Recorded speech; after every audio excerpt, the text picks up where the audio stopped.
আজকে তোমার কাছে টাকা নাই ভাই, একটা মেয়েও যে কালকে আমার সাথে কথা না বললে এক সেকেন্ডও থাকতে পারতো না, আজকে সে আমার সাথে আমার সামনে দিয়ে চলে যাচ্ছে, কিন্তু আমার সাথে আমাকে জিজ্ঞাসা করছে না ভাই তুমি কোথায় যাচ্ছ। একটা সুন্দর পরিবারের একটা ছেলে ঘর থেকে বাইরে হয়েছে প্রবাসে যাওয়ার জন্য কাজের উদ্দেশ্যে। চলে গেছে প্রবাসে, প্রচুর টাকা খরচ কইরা প্রবাসে চলে গেছে।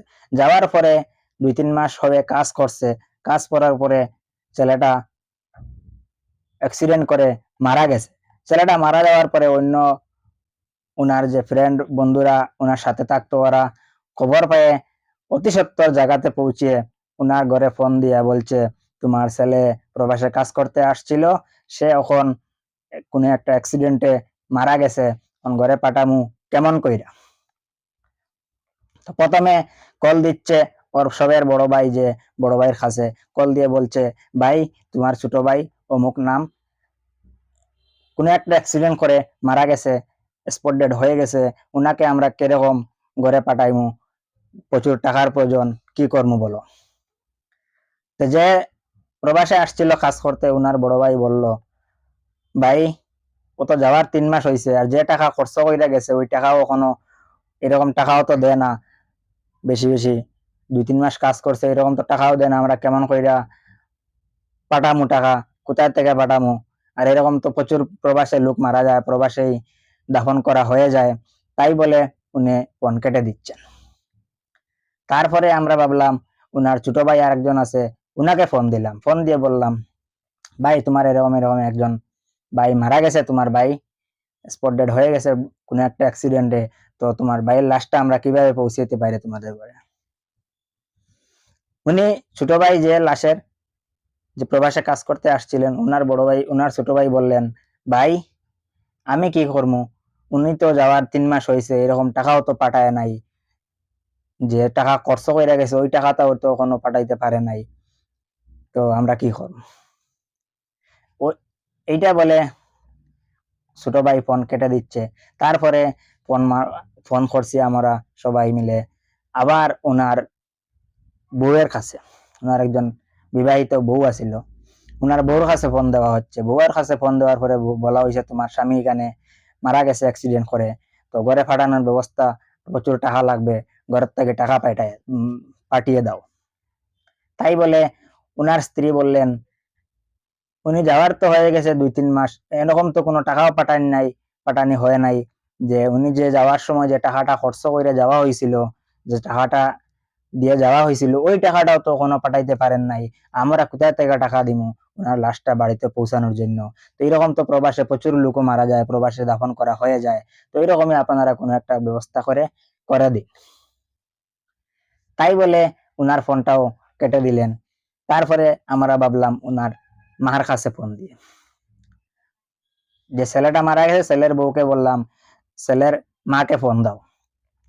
ছেলের মাকে ফোন দেওয়ার পরে বললাম মা তোমার ছেলে তো এরকম প্রবাসে আসছিল কাজ করতে, আইসা তো 2-3 মাস পরে ও একটা অ্যাক্সিডেন্ট করে কোন একটা অ্যাক্সিডেন্ট করে মারা গেছে, তখন লাশটা আমরা কিভাবে পৌঁছাইতে পারি, আপনাদের জন্য সহযোগিতা চাচ্ছি, কিরকম লাশটা পাঠানো যায়। তো প্রচুর টাকার প্রয়োজন, অ্যাম্বুলেন্স করে পাঠাইতে হলে প্রচুর টাকার প্রয়োজন।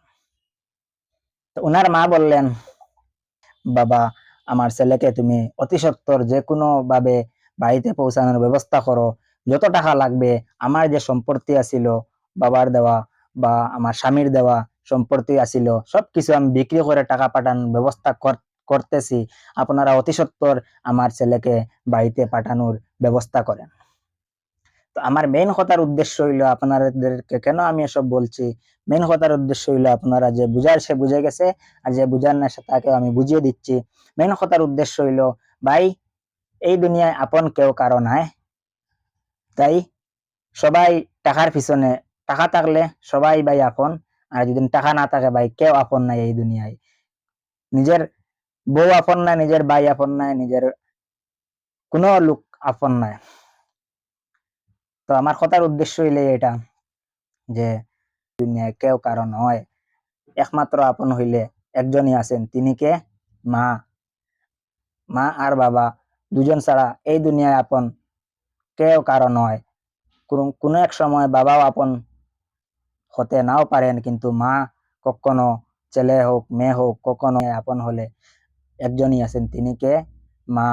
আর দুনিয়ায় কেউ কারো আপন নয়। বন্ধু, বউ, ভাই, দোস্ত, বন্ধু, ফ্রেন্ড, ভাই বন্ধুরা প্রচুর আছেন। টাকা থাকলে পাইবা ভাই প্রচুর বন্ধুরা তোমার সাথে আইসা কথা বলতে ইচ্ছা করে। আর যদি তোমার কাছে টাকা নাই ভাই, তুমি রাস্তার দিকে হাঁটিয়া যাচ্ছ, তোমার সাথে কেউ কথা বলবে না, কথা বলবে না, বলবে না ওর সাথে টাকা নাই, ওর হাতে ও তো টাকা আলা না, ও গরিব লোক, কেন ওর সাথে কথা বললে কি জানি আমার কাছে চেয়ে নে, 10 টাকা দাও না ভাই, কিছু খাইমু। তাই বলে ভাই, এই দুনিয়ায় কেউ কারো আপন নাই। আর যদি নিজের সবাইকে ভালোবাসা দিতে হয় বা সবার কাছ থেকে ভালোবাসা পেতে হয়, তাহলে ভাই ইনকাম করো ভাই, টাকা কামাও। টাকাতেই ভাই সবকিছু পাওয়া যায়। টাকা নাই ভাই, আজকে তোমার কোনো দাম নাই। আজকে তুমি টাকা ইনকাম করতে পারো না, কেউ তোমাকে ভালো পাবে না। তুমি টাকা ইনকাম করে দেখো ভাই, আজকে যে লোক তোমার সাথে কোনোদিন কথা বলতো না, সেই আইসা বলবে, ভাই কি করো, ভালো আছো, কবে বাড়িতে আসছো, কোথায় কাজ করো, কি কাজ করো, এরকম জিজ্ঞেস করবে। আর তুমি ভাই ইনকাম করো না, তোমার কাছে টাকা নাই ভাই, তোমার ভাই তোমার পাশে দিয়ে চলে যাবে, জিজ্ঞেস করবে না, ছোট ভাই কি রে, কোথায় থেকে আসছিস, কি করছিস, কোথায় যাচ্ছিস, বিকালে খাইছিস না, খায় না, খাইস নাই, এরকম জিজ্ঞাস কোনোদিনও করবে না। আর তোমার কাছে টাকা থাকলে ভাই, তোমার ছোট ভাই কেন, গ্রামের আশেপাশের লোক সবাই এসে বলবে, ভাই এতদিন পর ঘরে আসছে, যাই দেখে আসে, অমুকের ছেলে, অমুকের মেয়ে ঘরে আসছে, এত টাকা ইনকাম করে আসছে, এত ভালো লোক, গিয়ে আসি। কেন আসবে ভাই? ওই যে তোমার পিছনে আছে, তোমার টাকা আছে, তাই বলে তোমাকে সবাই সম্মান করছে, সবাই তোমার সাথে ভালো খারাপ ব্যবহার, ভালো খারো শেয়ার করছে। আজকে ভাই তোমার কাছে টাকা নাই, কেউ তোমার পাশে পাইবা না ভাই। তো আমি একটা কথাই বলতে চাচ্ছি যে, জিন্দেগি কোনো দিন কোনো কিছু করতে হইলে, জিন্দেগিতে যদি আগে বাড়তে চাও ভাই, ইনকাম করো। মেয়েদের পিছনে না ঘুইরা ইনকাম করো, তাতে ফায়দা হবে। মেয়েদের সাথে কথা না বলে, মেয়েদের সাথে টাইম পাস না করে ভাই, আপনার ক্যারিয়ারে ধ্যান দেও। আপনারা সবাই আপনার নিজের নিজের পায়ে দাঁড়ানোর চেষ্টা করো। বাবার টাকা ছেড়ে নিজের পায়ে দাঁড়ানোর, নিজের টাকা ইনকাম করে দাঁড়ানোর চেষ্টা করো। যতক্ষণ ভাই তোমার কাছে টাকা আছে, ততক্ষণ হাজারো মেয়ে পিছনে পাই যাবে। আজকে তোমার কাছে টাকা নাই ভাই, একটা মেয়েও যে কালকে আমার সাথে কথা না বললে 1 সেকেন্ডও থাকতে পারতো না, আজকে সে আমার সাথে আমার সামনে দিয়ে চলে যাচ্ছে, কিন্তু আমার সাথে আমাকে জিজ্ঞাসা করছে না, ভাই তুমি কোথায় যাচ্ছ, ভাই তোমাকে অনেক দিন পর দেখেছি। কোনোদিনও বলবে না তোমার কাছে টাকা নাই, ও জেনে গেছে তোমার কাছে টাকা নাই, যে টাকা আছিল তোমার শেষ হয়ে গেছে। তাই বলে তোমার আজকের যে ফ্রেন্ড, বন্ধু, লাইফের পার্টনার আছিল, সবাই চলে গেছে কেন ভাই? দুনিয়াতে একজন আপন হলেই অনলি একজন, কে আছেন? উনি হলেন মা। সবাই আপনাদের মা বাবাকে সেবা করো। কোনোদিন মা বাবাকে গালি দিবা না, কোনোদিন মা বাবার কথা উল্টে কথা বলবা না। আপনারা সবাই আপনাদের মা বাবাকে সম্মান দেওয়ার চেষ্টা করো।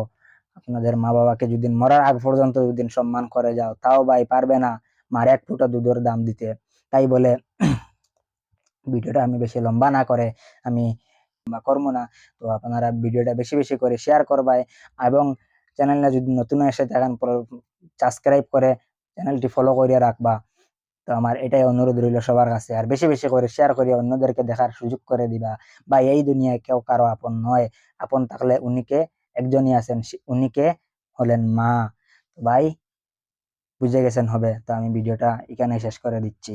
Bye bye.